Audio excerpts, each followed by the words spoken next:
Hello, you're listening to or watching Hero Fix podcast with me, Sammy T or Sam Townsend, whatever you want to call me. This is the first ever show, guys, and I will be your host. I'm joined by my two co-founders here at Hero Fix, Thomas Walker. Afternoon. And Ian Chin. Yep. How are we all doing? Whatever. I'm good. It's a bit stressful, this, but we will get through it, as we've got so much to get through today. Obviously, you guys can get involved at home, tweeting to us along the way. We'll show you how to do that as we get along further into the show, and hopefully in our next show we can get some audience participation. Get a few questions, maybe a few answers. Absolutely, so get involved. But we've got a few things to talk about. We have Deadpool, Batman v Superman, Dawn of Justice, Guardians of the Galaxy 2. It's big films. Oh, yeah.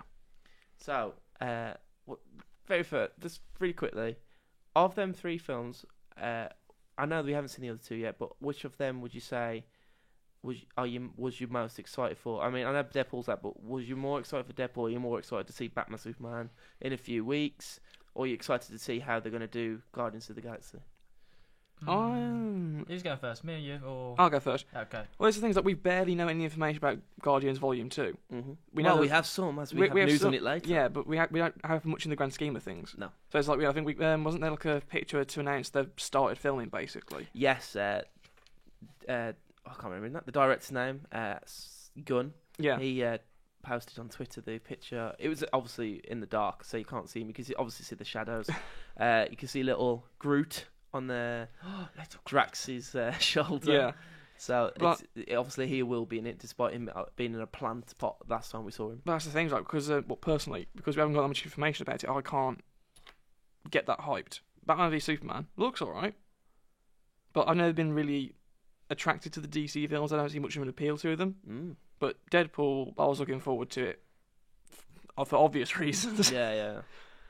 Well, we're actually going to go into Deadpool now, as I don't know whether you guys have heard, it's made $300 million in 23 days. So it's the 48th biggest grossing film in America so far. I mean, on a budget of $58 million, that's impressive. Well, that's down from they wanted like millions for it, obviously more than what they had, because they cut 7 pages worth of script. Mm-hmm. I mean, if you think about it, it's we want a director's cut. Yeah. If you think about it, it's unreal. If you think about how the studio didn't want to make it, if you think about it, because the only reason they made it was because of the people at Comic-Con. Yeah, it was the. Thank you, guys. The leaked test footage. Yeah. Leaked. So, what do you think it's good? Do you think it's a good move in the superhero genre? Oh, yeah. Well, the fact that viewers and listeners, obviously fans of comics, movies, that's why they're here. As we all know, the apparent leaked test footage. As soon as people saw that, whether it was leaked or not, whether it was sent out there to test the waters, that's what got the cogs properly turning. Because people wanted the Deadpool movie, but there was never like a valid enough, let's say, target audience or like revenue stream. Basically, Fox looked at it and be like, we know these people want it, but there's not enough there to warrant us. I think it's also because, like, if in order to make an authentic Deadpool movie, it has to be like for an older. Oh yeah, well rating. that's why it got rated a hard R in America. Yeah, I remember it's only a 15 in England. Yeah, it's only a 15. I remember they did like a April Fool's thing where they're like, Deadpool's gonna be PG-13, and it was like, sykes, it's R-rated. I mean, I don't know whether you guys agree. Me and Tom, we like our comics, don't we, Tom? Oh yeah.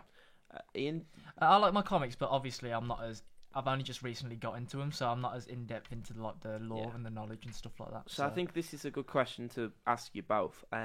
So what was you looking forward to when you went to see the film, Tom, and what was you looking forward to seeing? Because obviously, if you're coming from a comic book perspective and you're coming from more of a movie perspective, Ian, what was you looking forward to the most? Do you want to go first? No, you go first, Ian. You go first. Okay. Well, I read the comic. The first Deadpool comic that I read was when my mate let me borrow. Is it Deadpool versus the Marvel Universe? Yeah, that was me, wasn't it? No, it wasn't you, Sam. Oh, it was a friend from primary school. But basically, he let me borrow it, and that was the first time I've ever witnessed like meta jokes in sort of way, and like jokes that broke the fourth wall. I was like, wow, I did not expect this, but it was really interesting. I have that. It's Deadpool kills the Marvel's universe, isn't it? Yeah. Yeah. And He just kills everyone. Hulk, Iron Man, Wolverine. yeah, and the ending is the ending is funny simply because it ends up being in the writers' room because Yeah. there's no one left to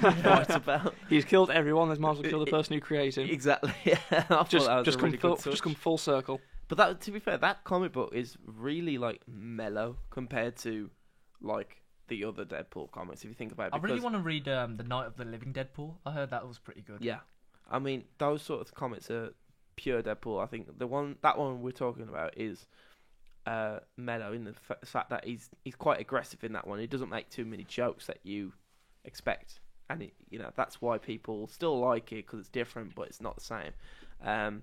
But the film, they went the same way as the other comics, and they've done well. They've earned $673 million.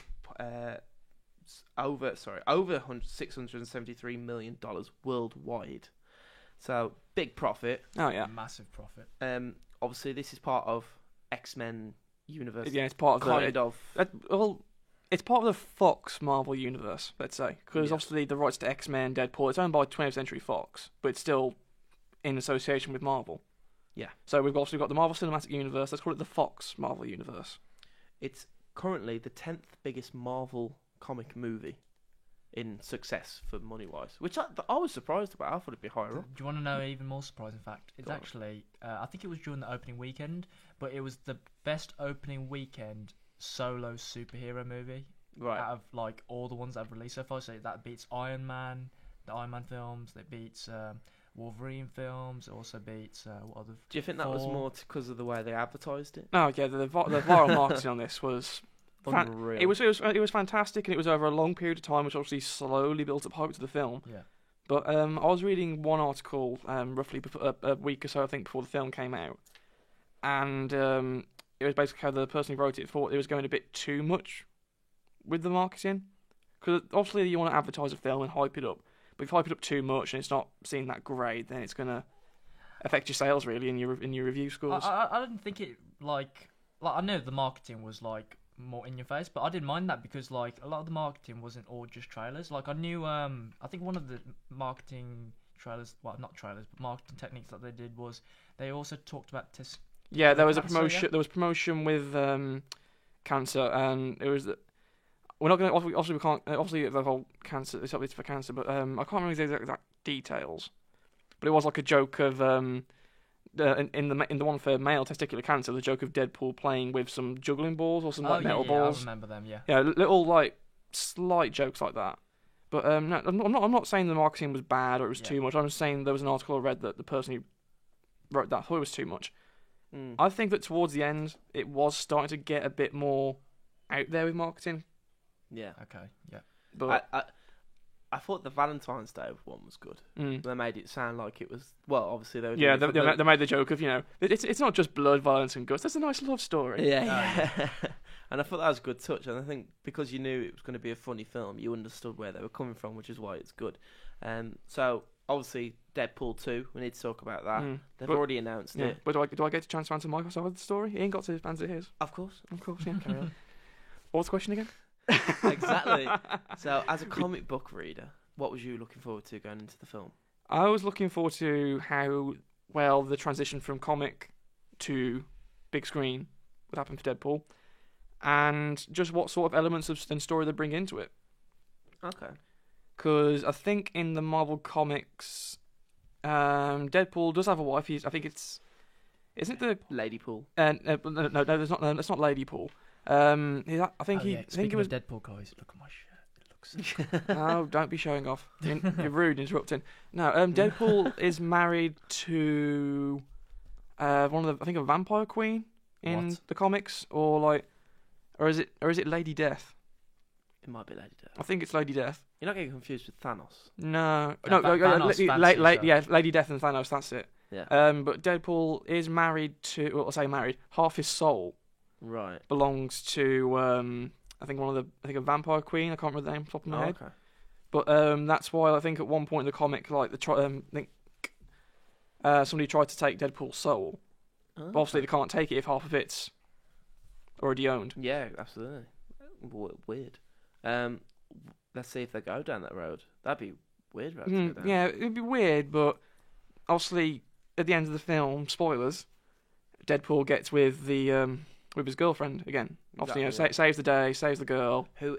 No, I'm not going to ruin anything, but I think there's a lot more to that character than there is. Oh yeah, And I think you understand where I'm coming from with that. slightly maybe. Oh yeah. I don't.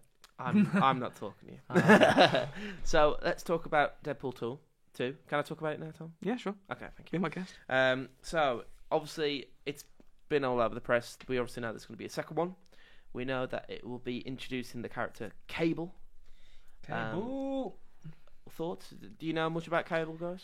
I know that he is the son of Jean and Cyclops. Is that correct? Yeah, he's the son of Jean and Cyclops from a possible future timeline. Yeah. Yes. So obviously, time travel being what it is, if events go one way, then obviously Cable comes into existence. If it goes another way, then it's something else happens. We're going off into split timeline multiverse theory. He has latent time travel abilities.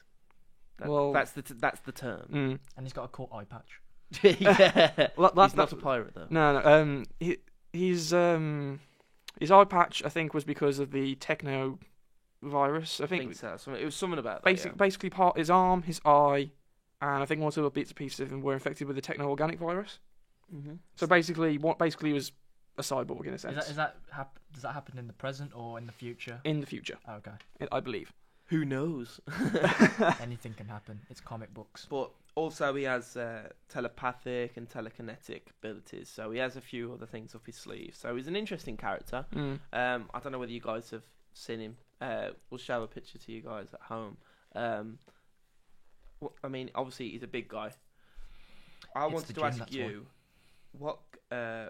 who you think should play him. I mean, if you haven't seen him, obviously it'll be a bit hard. I've got some people to put forward here: Sean Bean, Sean Bean. Gerard Butler. No, I think Gerard Butler's a bit too young. This is the Yeah. one I think who would be good. Brad Pitt. Brad Pitt. Yeah, Why? I think he's got the look. No, he hasn't. He's If he still bulked up, he has the same look of him. No, I don't see it. Fine. No, but honestly, I just think Yeah. looking. If I put the two together, I just thought it would be interesting, and also it's not like he hasn't got the acting ability to be able to do it. This Let's may be fair. this may be on the list, but who is it that played Hellboy? Oh, I know what you're on about. Yeah. Leave it with me. I'll find it. Yeah. I'll find it. You go do some research. Well, Yeah, I'll find But- it. if you look at pictures in the minute, like how he is now, he's Yeah. I could see him. Yeah. I've seen him in Sons of Anarchy as well. Yeah. He can pull it off because he's got that old tough guy look. and that at the minute is basically what is the style of Cable. Obviously, the early interpretation from the comics was basically old macho tough guy. Ron Yeah. Perlman. Ron Perlman, that's it. Yeah, Yeah. I could see him doing that. I mean, like we see pictures of him at the minute. He's got like sort of blonde, whitish hair, the full beard, the works, and stick him in an X-Men suit. Boom. An eye patch. I don't Honestly, like there is someone who's actually, he's trying to get the role himself. He's done a few things online to try and get the hype around him getting the role. Go on. Let me just find the name because I keep forgetting his name now. But he's obviously in Avatar. The bad guy from Avatar. His name always escapes me. He's not. Oh yeah. Yeah, I could see him as well. What is it now? He actually has got the look. If I Yeah, remember. exactly. He looks just like him. How many years has it been now since Avatar came out? That was what? 2009. Oh, 2009. I feel so old. Stephen So- Lang. That's it. Has he been in anything since Avatar? He was in Terra Nova, the TV series. I don't know whether you saw it. It was on. Is that the one about where they travels in time or like What in it space was, and it they was see like dinosaurs? Avatar, but it wasn't Pandora. It wasn't Dancing with Wolves. No, it I wasn't think that. it had dinosaurs in it, didn't it? Terra Nova. I'm pretty don't sure think they- so. They did like a colony in like. If you guys know at home, tweet in. We want to know. But Yeah. I didn't really watch it. I saw bits, but it was more of a program that my sister used to watch. Mm. So I kind of saw it in the background. I was like, "Isn't this Avatar?" She was like, "Yeah." But again, he would be good in that role. I think he has the look as well. So, what are we thinking to him? I think him and was it Ron? Ron Perlman, yeah. Him and Ron could. I think they could do it. I prefer Ron Well- Perlman, but if it was either of those two, I'd be happy.